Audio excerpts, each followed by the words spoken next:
Querido Deus, Pai Santo que estás nos céus, nós te louvamos. Obrigado, Senhor, por mais um dia que tu nos concede.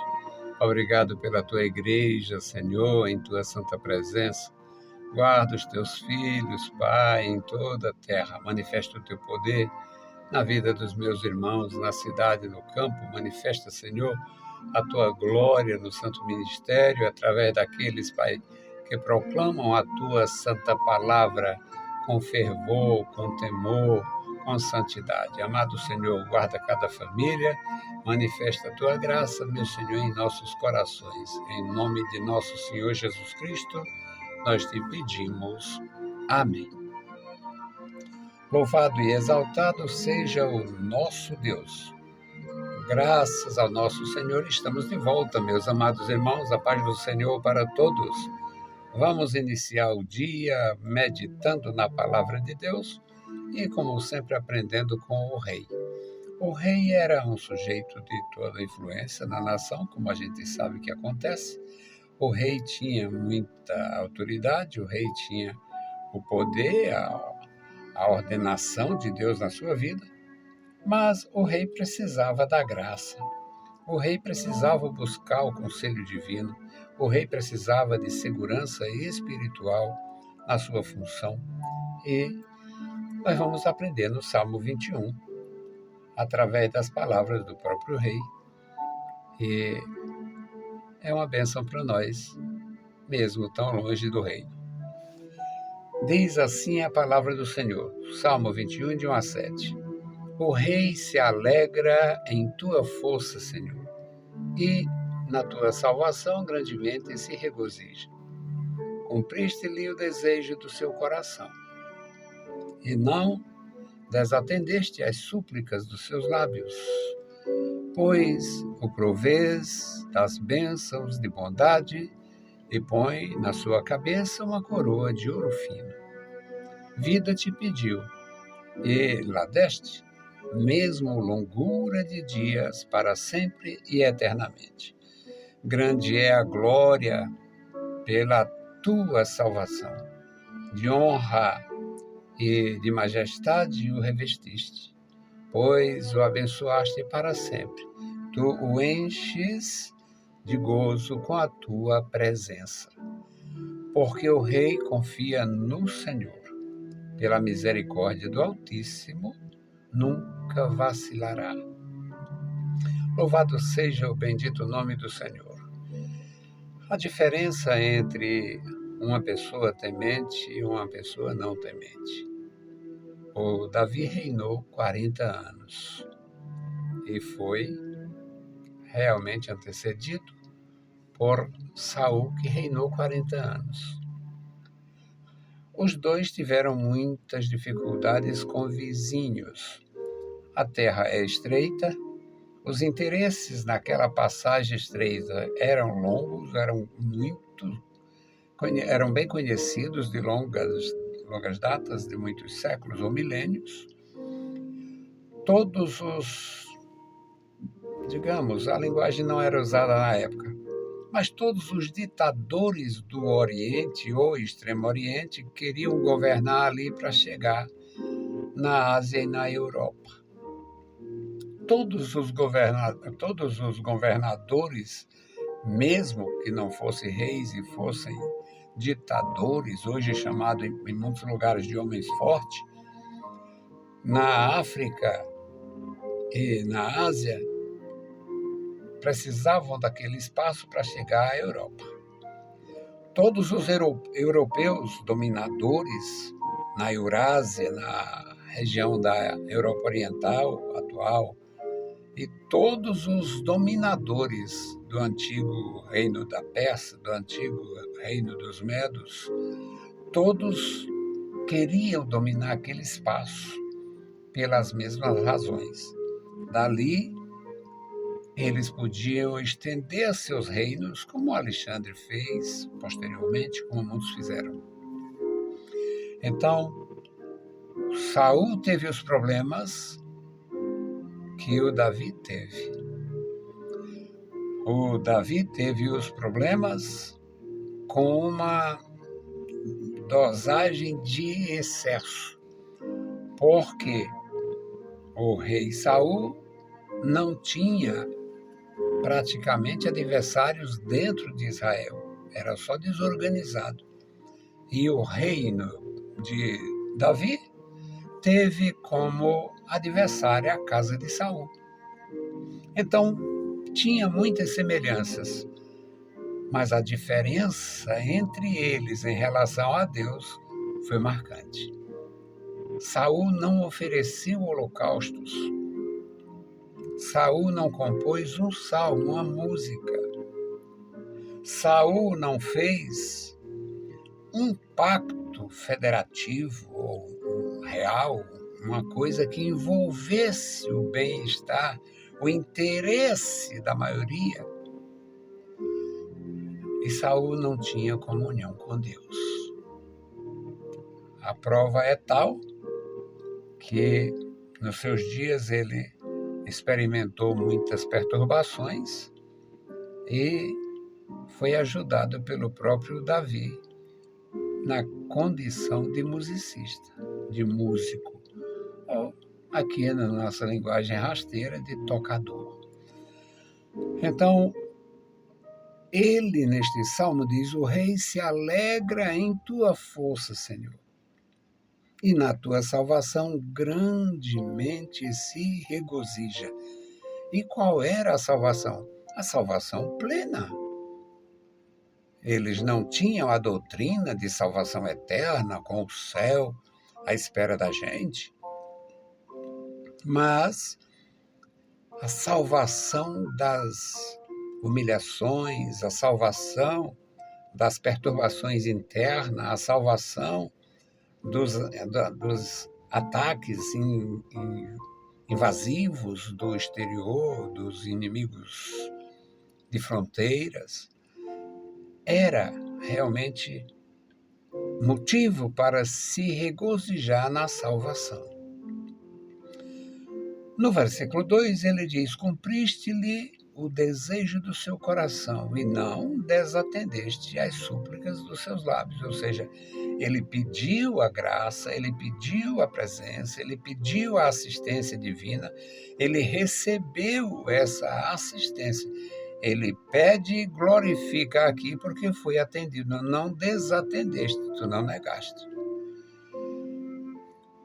Pelo contrário, foi providenciada todas as bênçãos, pois o provês das bênçãos de bondade.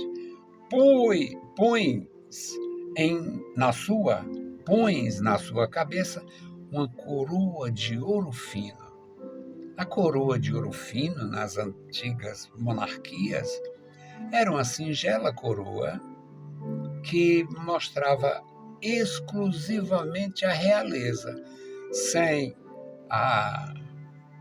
aquele testemunho de bravura, sem aquela identificação de vencedor, sem aquela identificação de um dominador dos vencidos. Não tinha nenhum símbolo que apontasse bravura pessoal. A coroa de ouro fino era uma singela coroa. Era uma coroa que se assemelhava às tiaras dos príncipes e princesas. Só pela simplicidade. No versículo 4, ele diz: vida lhe pediu, vida te pediu, e la deste. Pediu vida, Senhor, guarda a minha vida, me concede viver sem perturbações maiores e concluir a minha missão, meu mandato, meu reinado. E ele diz aqui: e deste a ele, atendeste a petição, que foi pedir vida, e além de ter dado esta vida, ter atendido esta petição, deu longura, ou seja, prolongou a vida, e ainda deu uma indicação de eternizar a vida. fugia o escopo da revelação até então. Não existia, não tem nenhuma referência a Abraão no céu. Até aquele tempo, tem. Até o tempo de Jesus não havia. E os anjos estavam lá, e Abraão estava ao lado dos anjos. E o Senhor tomou o Enoque e o Elias para si, e eles estavam passeando no céu. Não tinha. Era um assunto da comunhão, do coração, e não da exposição. No versículo 5 ele diz: grande é a sua glória pela tua salvação.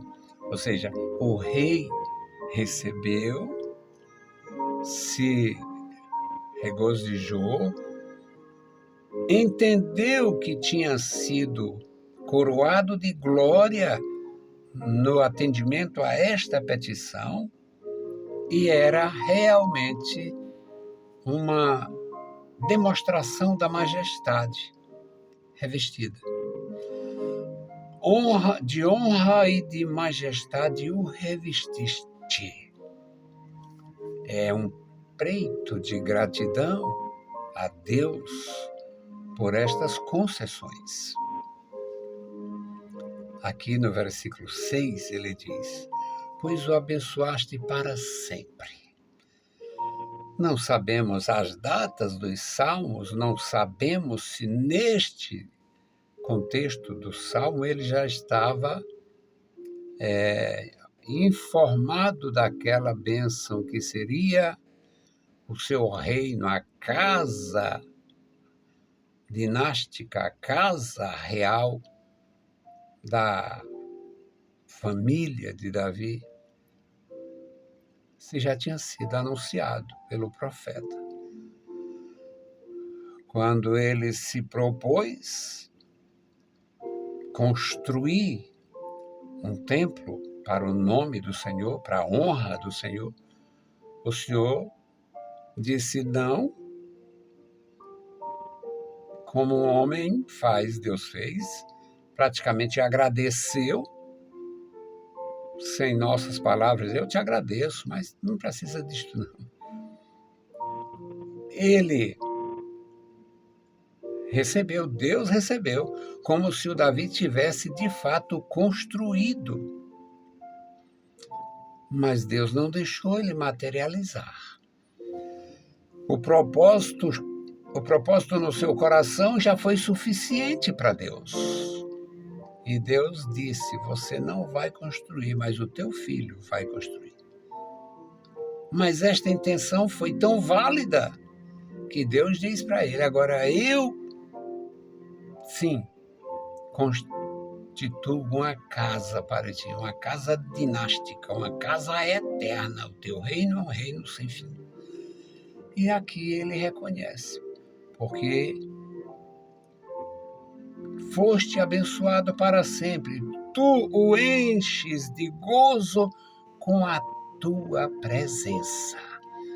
Que diferença do Saul, que no lugar da presença de Deus tinha um demônio perturbando ele, ou uma reca, não se sabe quantos. Então, que diferença? Mesmo território, mesma nação, mesma etnia, mesmo Deus, mesma promessa ao Abraão e seus descendentes, e outro resultado. Totalmente diferente o resultado. O Saul morto em desgraça, nas mãos dos inimigos, e o Davi poupado, exaltado, eternizado pela misericórdia do Senhor. No versículo 7 diz: porque o rei confia. É a resposta. Porque o rei confia no Senhor e pela misericórdia do Altíssimo está em pé. Não vacilará. Nunca vai vacilar. Que Deus abençoe os meus irmãos, enchendo de graça cada coração, dando o necessário. Vamos retomar a nossa intercessão pela irmã Francisca Monteiro e pela sua família. A irmã Francisca Monteiro eu conheci no comecinho do ano 2000. Não dá para esquecer o dia que eu fui apresentado, aquela irmã na casa do seu filho, Santiago. Foi um dia marcante na vida daquela irmã, pela franqueza, pela sinceridade dela, se inteirando, procurando se inteirar em relação à organização que ela pertencia. Eu, com a resposta da palavra, despertei. Nasceu uma amizade, confiança, muito amor espiritual para a glória de Deus. Vamos orar. Querido Deus, Pai Santo que estás nos céus, nós te louvamos, bendizemos, agradecemos pela vida, pela salvação, pela tua bondade, Senhor. Obrigado, meu Senhor, por mais um dia em tua presença. Obrigado, meu Senhor, pela tua igreja, Senhor, que se reúne em todos os lugares, 2 ou 3, ó Senhor, para bendizer o teu santo nome, para tributar o louvor e a honra devida ao teu santo nome. Pai querido, guarda a tua igreja, crianças, jovens e adultos em toda parte. Agora, Senhor, te apresento a irmã Francisca Monteiro. Toma ela em tuas santas mãos. Meu Senhor, dá plena saúde, restaura completamente e abençoa a sua família.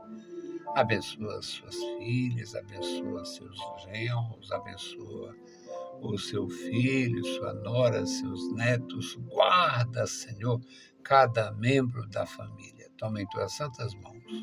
Ajuda, Senhor, a tua filha, dando a saúde completa. Deus Todo-Poderoso nos dá graça, nos dá gratidão.